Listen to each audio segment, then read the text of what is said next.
Hello, everyone. This is Travis Mitchell. It is 8 o'clock, and as promised, I'm here to do a virtual town hall. Hopefully, this time is productive and interactive and also brief because we are all getting ready to go to Thanksgiving tomorrow, and it's obviously going to be unique.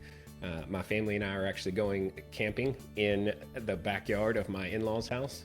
That's what happens to these days in the middle of a pandemic, and so I wish you all the very happiest of Thanksgivings. The plan for this evening is to give you about a 10-minute summary. It's what I kind of call the elevator pitch, but it's about 10 minutes long, going through specifically what we've been up to in the city over the last 4.5 years while I've been on the council, and then to talk briefly about where we're going and why this election, this runoff election, is very important. And then after that 10 to 15 minutes, we'll get into an opportunity to have some interactions with you. Without any further ado, I'd like to talk to you a little bit about what the last 4.5 years has been like for me as mayor. And then, the first year and a half of that term, I wasn't the mayor, I was on the council. And some of the lessons that I've learned along the way. And probably the most important lesson that I've learned along the way is that city governments are slow moving, and when you are first elected into the city council, you inherit the decades of evolution that your city has gone through, and the progress and the momentum that the city currently has. That's really what you inherit, and the goal is to steer the ship, meaning you're trying to make surgical, collaborative moves with a body of people like the city council to move the city in the right direction. So over the course of the last 4.5 years, there were several things that I knew that we needed to try to address. And if you ask any candidate for city council what they think the most important thing is, especially in the city of Kyle, they'll all unanimously say managing growth. And that's been challenging for the city of Kyle because, as many people know, we've been growing exponentially since 2002. And over the course of the last 18 years, a lot of things have happened. When I was elected to city council in the year 2016, our tax rate was 58 cents, which at that time was the highest tax rate in all of Hays County. We had a considerable amount of debt. In 2016, we were the most leveraged. We had the most debt of any of the other jurisdictions on the interstate. That's Buda and San Marcos. And those were issues that I knew we needed to try to address. And so I've now voted on 5 budgets, if you can believe it. And over the course of those 5 budgets and 5 corresponding tax rates, we've brought our tax rate down from just over 58 cents to 52 cents, which is a little more than 11%. And when you look at all the jurisdictions in the 5-county Austin MSA, that's from Williamson County down to Hays, and then east and west, Cedar Park, Pflugerville. And you take the counties and the school districts and all the cities and special districts, and you put them on a graph over the course of those 5 budgets, and you look at their tax rates and try to see whose tax rate went up, whose tax rate stayed the same, and whose tax rate came down. Only Cedar Park beat us. We have really done a great job. We no longer have the highest tax rate in Hays County.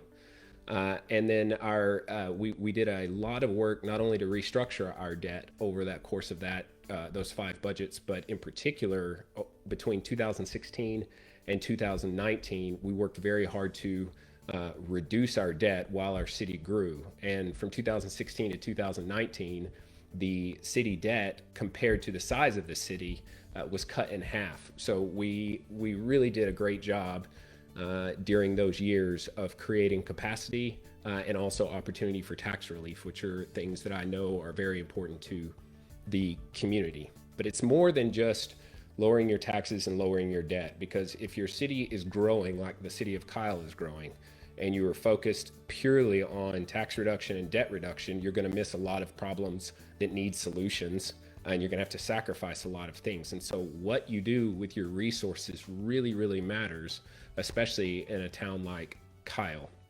So what we have focused on over the last 4.5 years primarily has been 3 things: road improvements, upgrading our wastewater treatment plant, and bringing water to the city. over the course of the 4.5 years that I've been here, we've completed 10 major road projects, which is about 6.5 miles of new and or reconstructed roads.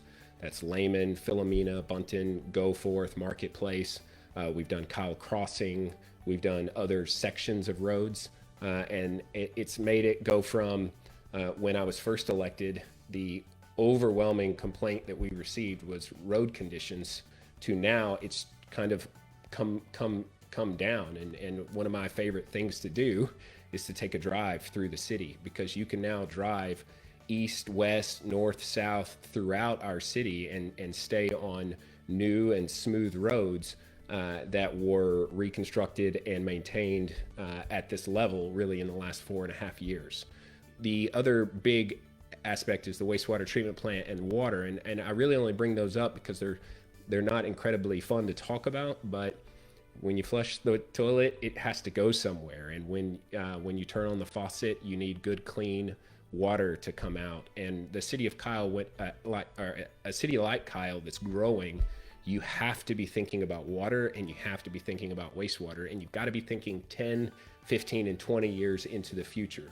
Because if you get to the point where you run out of water and then you start making your plans and preparations, you will be too late.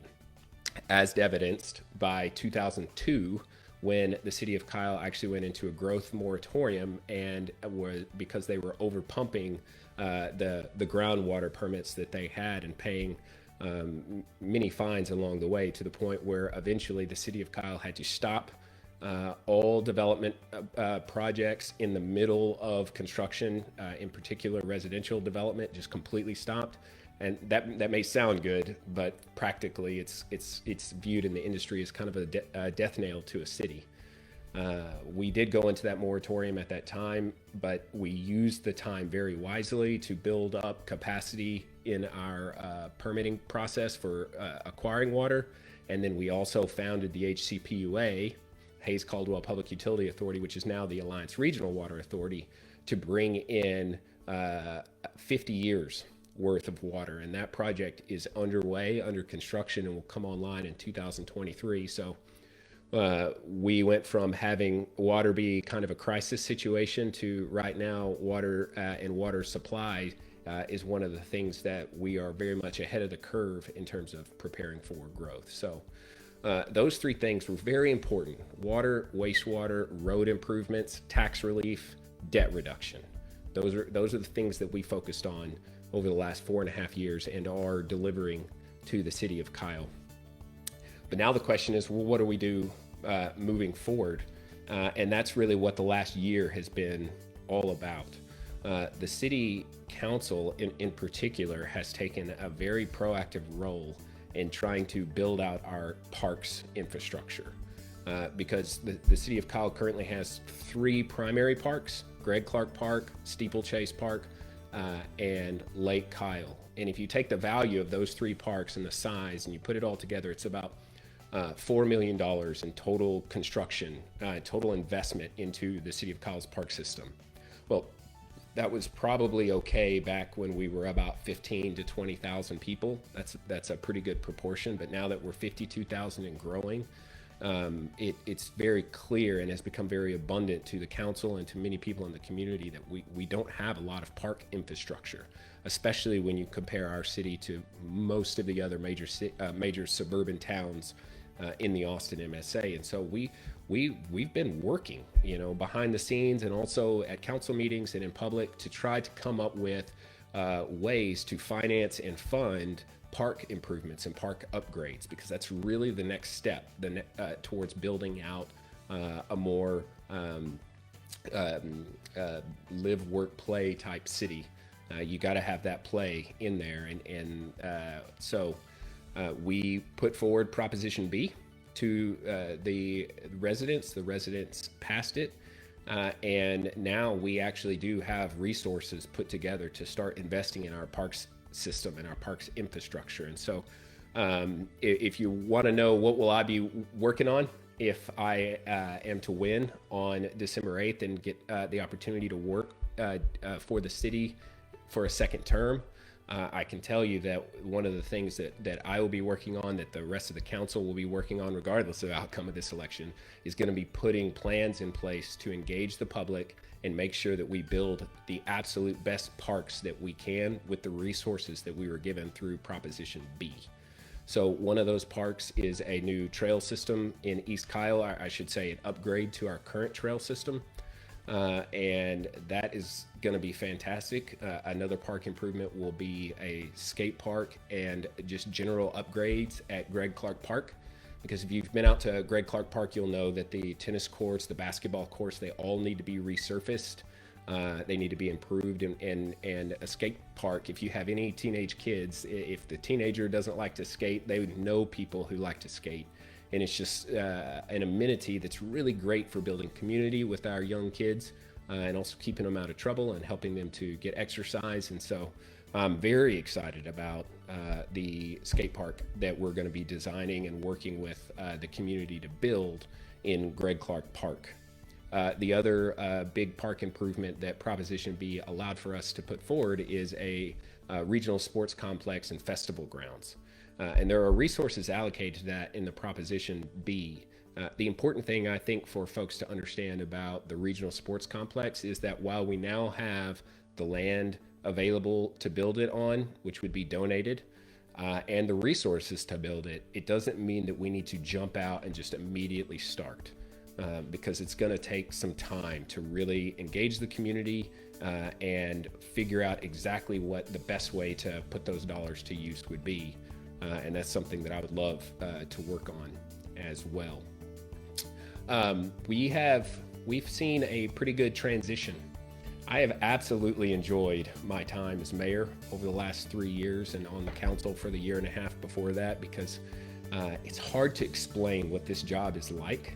It's quite challenging, of course, and you might think you know what the job is, but if you ask anyone who has served on the council, and in particular that's serving now during this time of Kyle's evolution, they will say that it was just hard to fathom, because you're being asked to deal with all of the most challenging problems in the city. And they are coming at you from every direction. They're coming at you from the residents who are experiencing problems, from businesses and developers. They're coming from other council members. And sometimes it's PD, sometimes it's parks, sometimes it's roads, sometimes it's water lines are breaking. And I just have enjoyed it. I've enjoyed trying to be a problem solver as my primary skill set. Meaning whenever I approach a problem, I try very hard to come up with viable solutions that can help us all move forward collectively as a community. And I think that those in particular who've been around me for this duration of time over the last 4.5 years would likely say that has been sort of my primary value add to the council is problem solving and being proactive to help us continue to take steps in sync with the growth, as opposed to putting our head in the sand, closing our eyes, and just hoping that it all gets better, because it will not. So with that, that's the main pitch that I have, and I'd like to go and check out some of your questions. Barry Hill's in the house. Hey, Jeremiah. Hey, Pamela. Richard Sherman says Uptown. I haven't talked much about Uptown, but I can talk about it a little bit now. Uptown is a project that I've worked on for several years. You probably are seeing the roads being built back behind the PAC Center. That is Uptown. There's Lennar to the west of the PAC Center that's going in. That's a residential development. But directly behind the PAC Center, the construction is starting, and the first retail strip along Central Park, which is going to be the main square park, is going to be built this year. And it's pretty exciting to see 4-story buildings, multifamily condo on the top. First floor is urban retail, restaurants, outdoor patio, a nice park. It's exactly what the city of Kyle needs. Because the majority of people who go out for dinner in our town go elsewhere.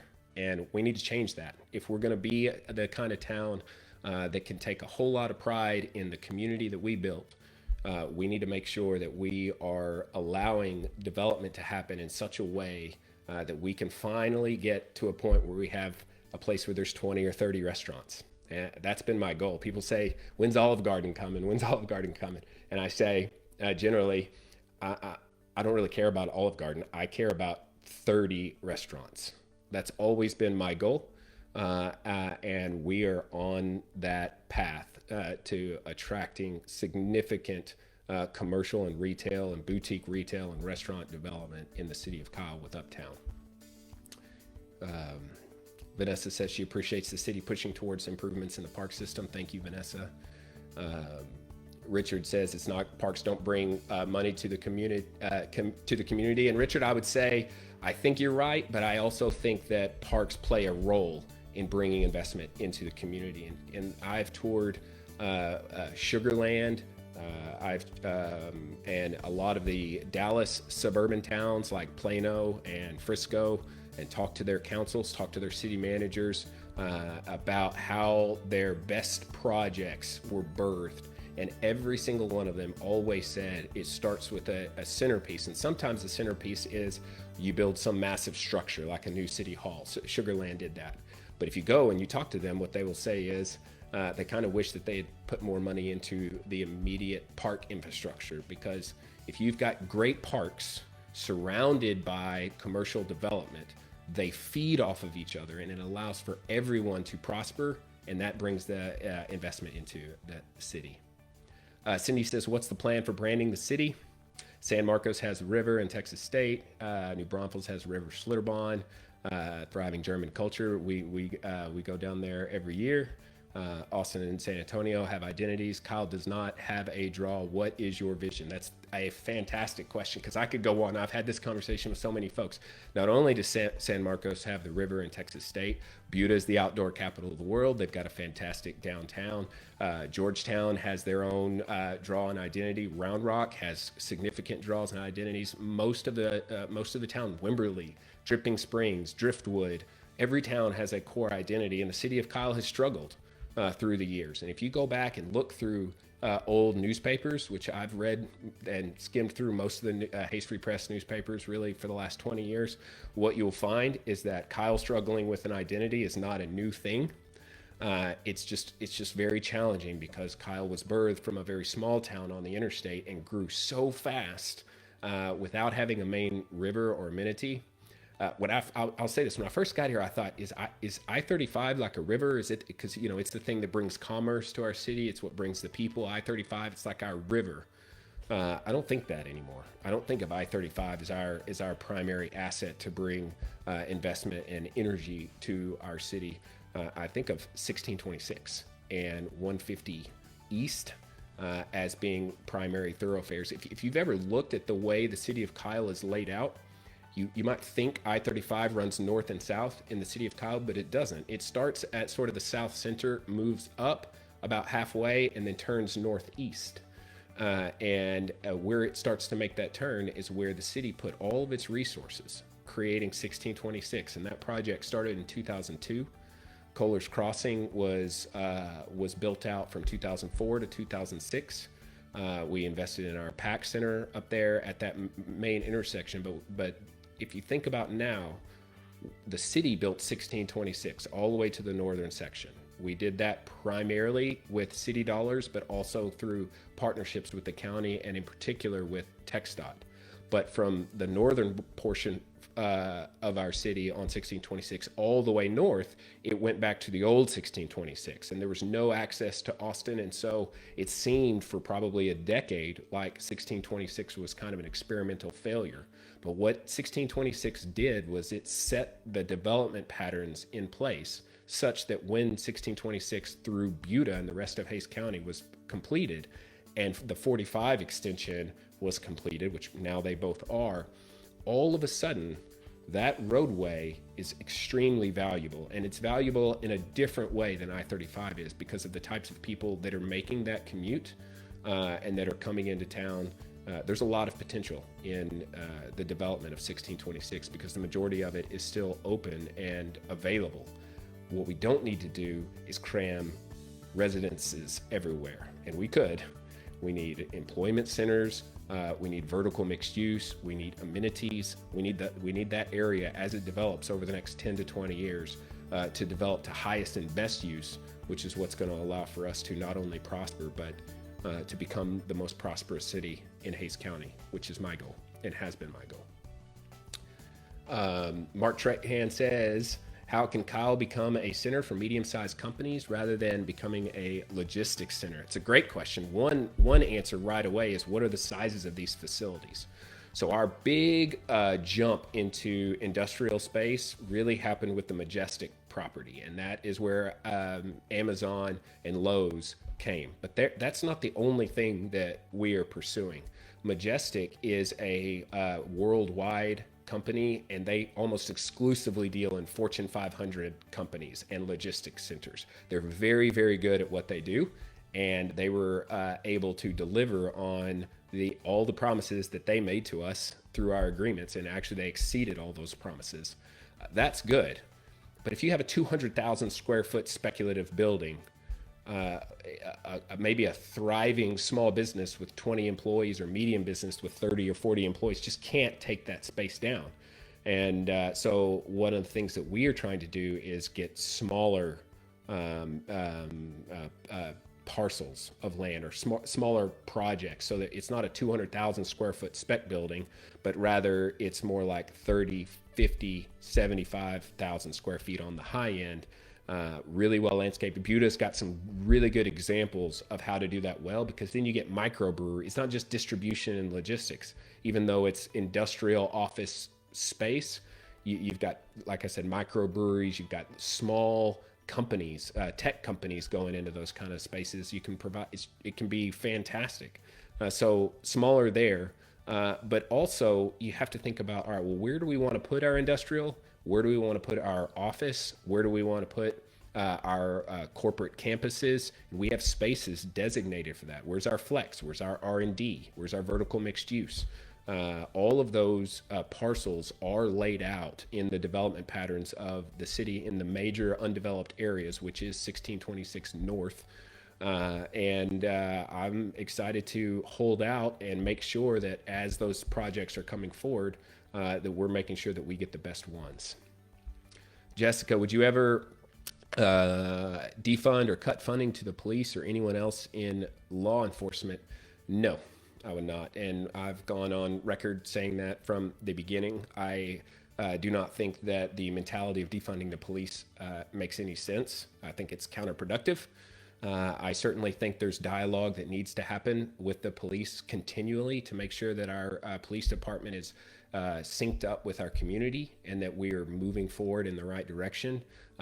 We're doing that. We passed Proposition A, which is a public safety center, and Proposition F, which came from the Charter Review Committee and then eventually was reworked with some of our current council members and put to the voters and received 77% support to help our police department work with a committee of that would be made up of not necessarily police officers, but we're going to be going through this process to try to work closer with our police department and make sure that the council understands what's going on and can better understand the police department, and vice versa. The police department can better understand the needs and mentalities of the community. Thanks, love.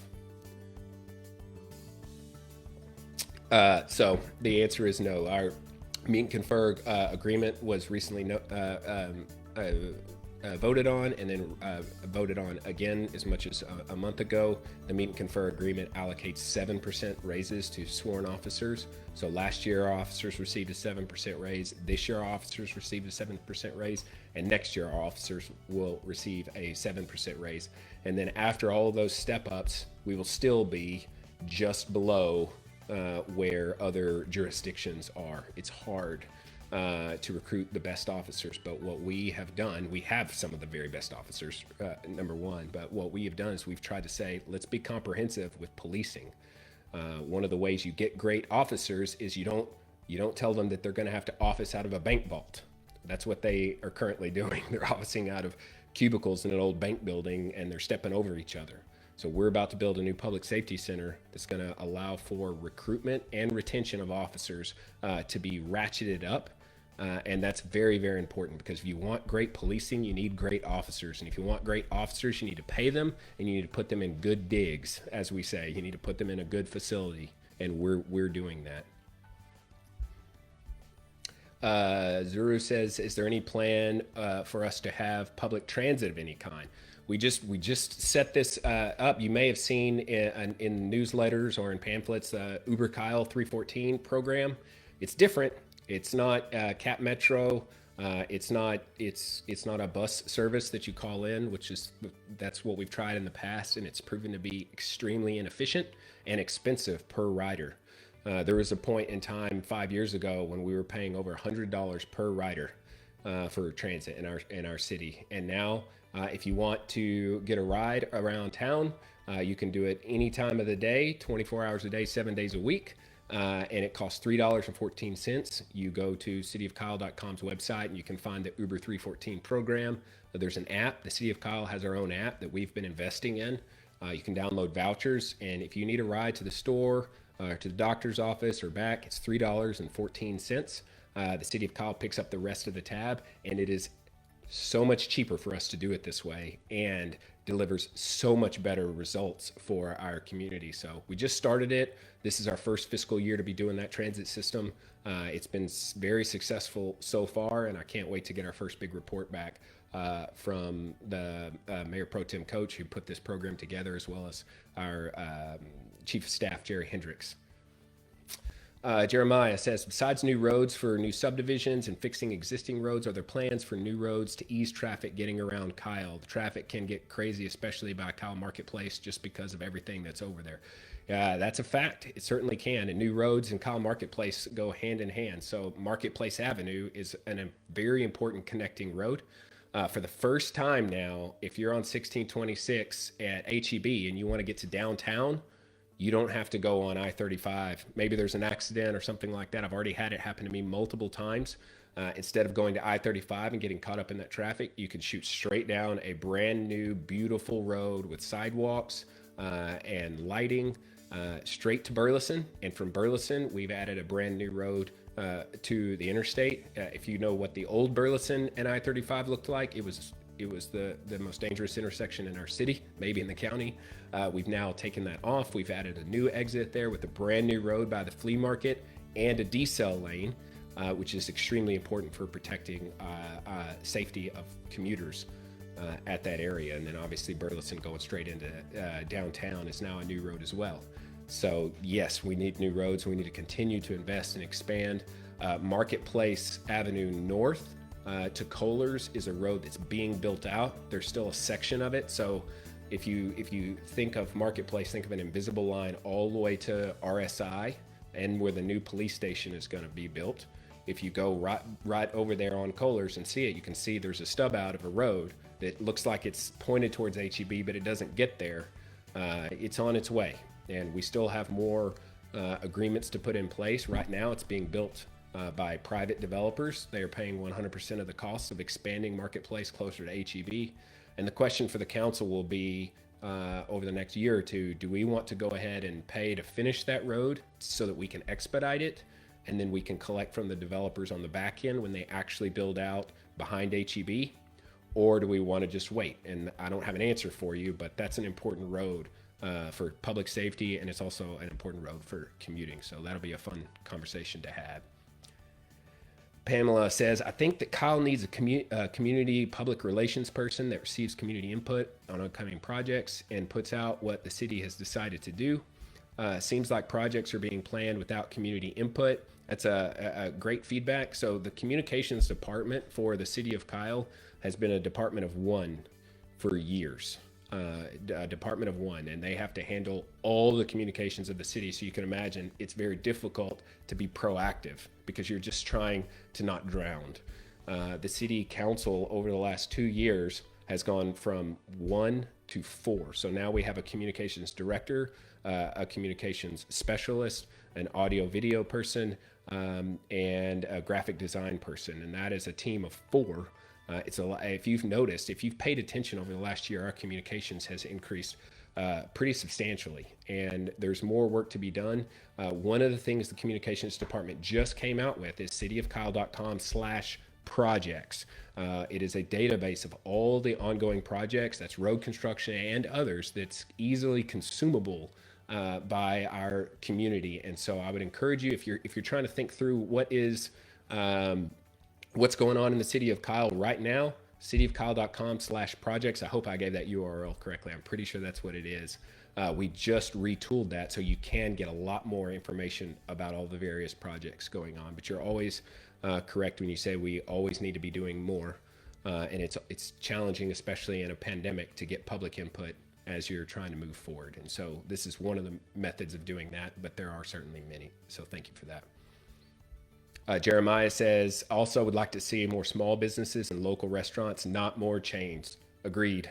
We got a prospect, Chipotle. Chipotle's kicking around the tires. That's not really what we're looking for, is it? I'm thinking about Jack Allen's. I'm thinking about things like that. And the bottom line is, if you want to attract small business and restaurants, you can't just ask nicely. You can't say, come pretty please, and they come. Small businesses and restaurants in particular, they go where there is demand. And restaurants have always struggled in Kyle. And if you say, why do restaurants struggle in Kyle, but they're just so successful in San Marcos, and even Buda has got very successful restaurants? Well, it has to do with the mechanics and the nature of what happens to our city every single day. We undergo a transformation every day, and so does San Marcos, but their transformation is to the better, and our transformation for restaurants is to the worse. And what I'm talking about is daytime population. So San Marcos has a population of around 65,000 people, and our population is about 50,000 people. Those numbers are somewhere in that range. Well, what happens during the day is San Marcos's population, especially when school's in, swells by as many as 20,000 people more. Well, what does that mean for the restaurants? When 20,000 people drive into your city every single day to go to work, you have a lunch rush. That's why restaurants go to San Marcos. Kyle's the opposite.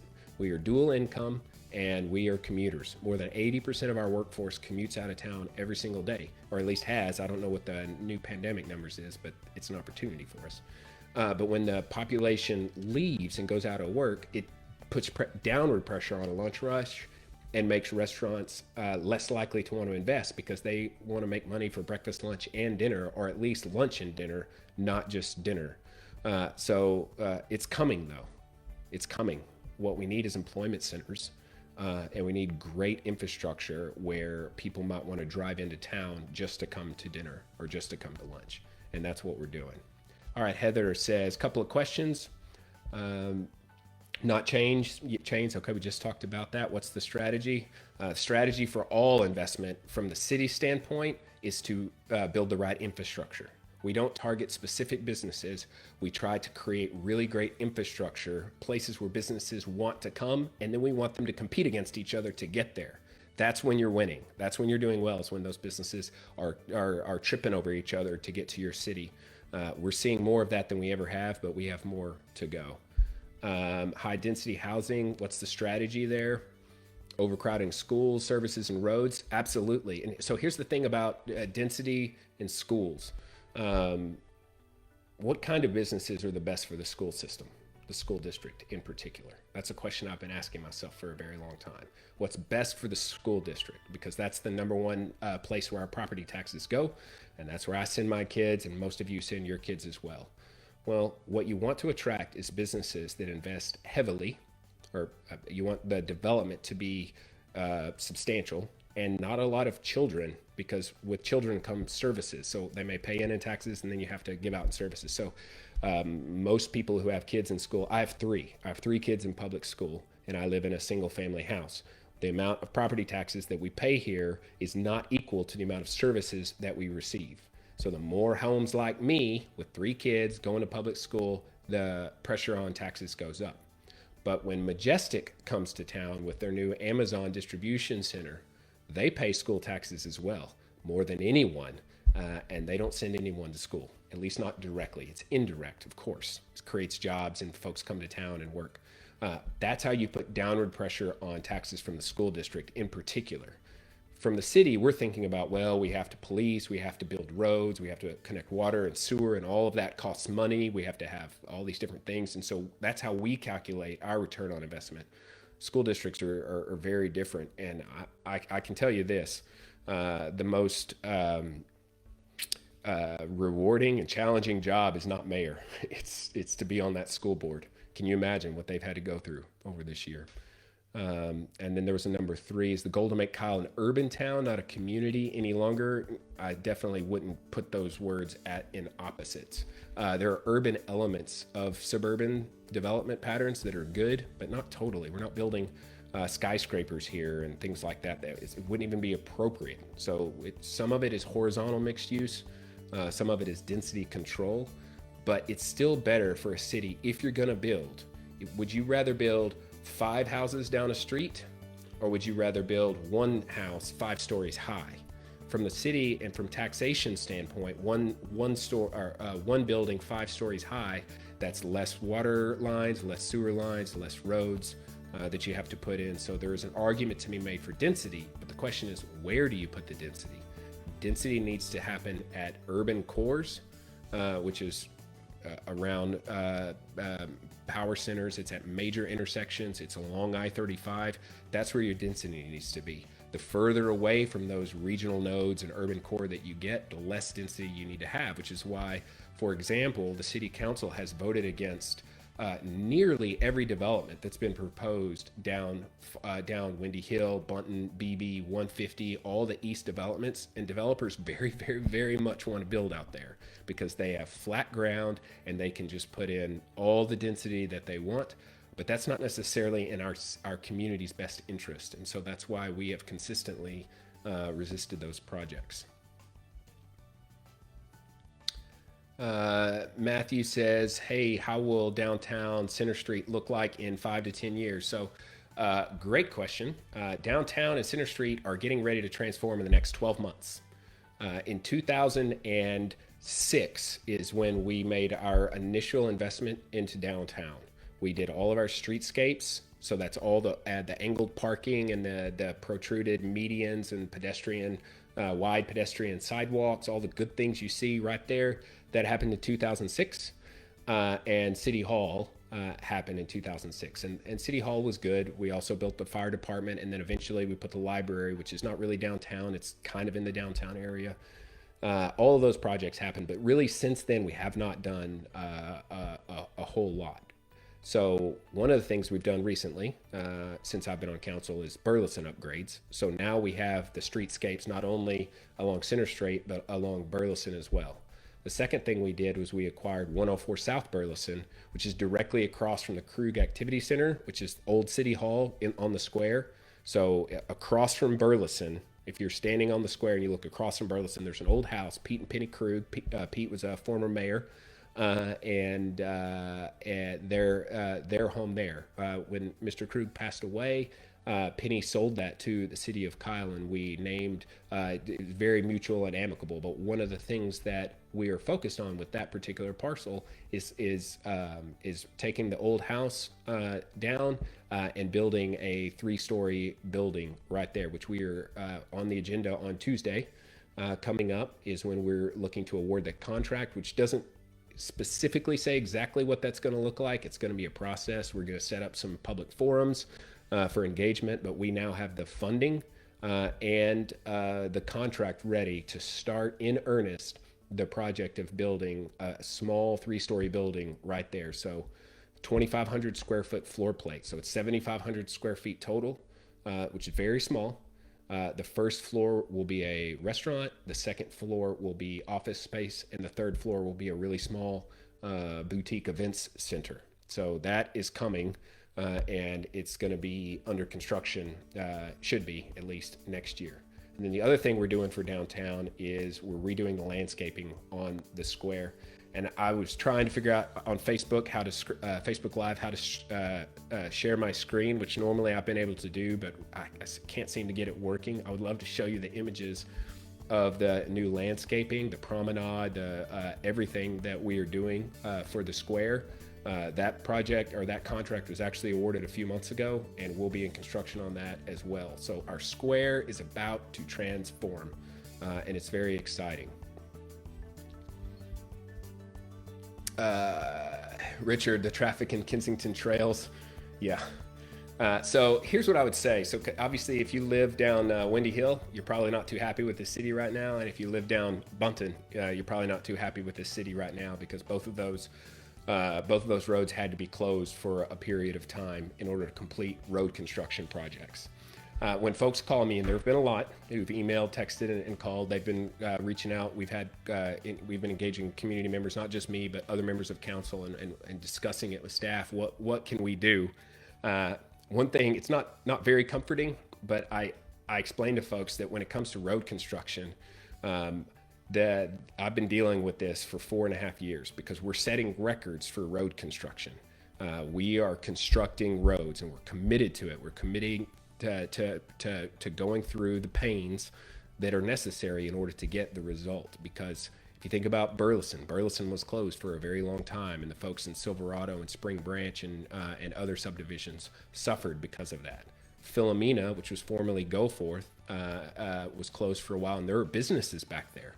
They really struggled, and we were engaging and connecting with them and doing everything we could to keep it where you could get in, and you always could get into the business, but like you could only get in one way. And if you were trying to drive there the wrong way and it was shut down, you might not go. Those are terrifying things to go through. But if you think about it, the road was already pretty bad. And now, once it's done, those businesses by and large are all still there. And I know a lot of them, they're extremely happy. And so what I would say is, because the council, it's not like the mayor has a switch to say, you can't block the road. Those decisions are made between the engineering department and contractors. It does not come before the city council for a vote. We're not the ones making those decisions, but I will say that it's going to be worth it. And I can say it confidently, because the people who are experiencing the 10 new roads and driving on those roads every single day would say, if you could go back in order to avoid the headache for that 1 year or 3 weeks for some cases and 2 years for others, if you could go back and just avoid all that and just leave the road as is so that you didn't have to deal with it, I don't think anybody would take that offer, because we all know and have experienced just what benefit there is to those new roads. Sorry, there's a lot of questions, so I'm trying to get through them all. Matthew says, please consistently do this throughout my next term. Fair point. This is about my 5th of these to do in this year, so I don't do them as frequently as you would like. I understand that, but certainly will continue if I'm still around. If I prevail in the election, I do commit to you that I will continue to do these town halls, especially on big items. Pete Oppel, I could argue the most important time to conduct a town hall after a city manager unveils the fiscal year budget. That's a good point. Can you tell us how Linda Tenorio's plans for Kyle are different than yours? Yes, and I know I teased to that in the conversation from in the messaging on this. Linda Tenorio served. Just some of the facts about her. We're very different people. I believe that she certainly is trying her best to present a vision for the city. My vision is different. She was on the council from 2004 to 2007, and those were very pivotal years. If you think back, what happened in 2004 to 2007? We built 1626, we built Kohler's, we did the HEB deal, we did Seton, we did RSI. Those are huge projects. 1626 was huge. Kohler's Crossing was huge. We did the downtown streetscapes. For various reasons, she voted against the majority of that. Not all of it. You'd have to talk to her to ask why she voted against the streetscapes, why she voted against 6 times against installing Kohler's Crossing, and other things. I certainly don't know. I've gone through and read the minutes, but you'll have to ask her. I'm really not sure exactly what she's trying to do or what her vision and plans are. In particular, I would like to know, what is she planning on doing with all of these park proposals? Because it could be the case that everything that we're working on, she might take the different perspective, which is very consistent with how she was in 2004 to 2007. She was, the loyal opposition as they say, and that's certainly a place to be, and that may be what you think is necessary. But my opinion is that we need to continue to be proactive as a city, because the city is going to continue to grow. It's not growing because I'm flipping a switch and saying, go ahead and grow. It's growing because it's growing, and we can't stop it. But what we can do is manage it and help the growth to provide solutions that we desperately need.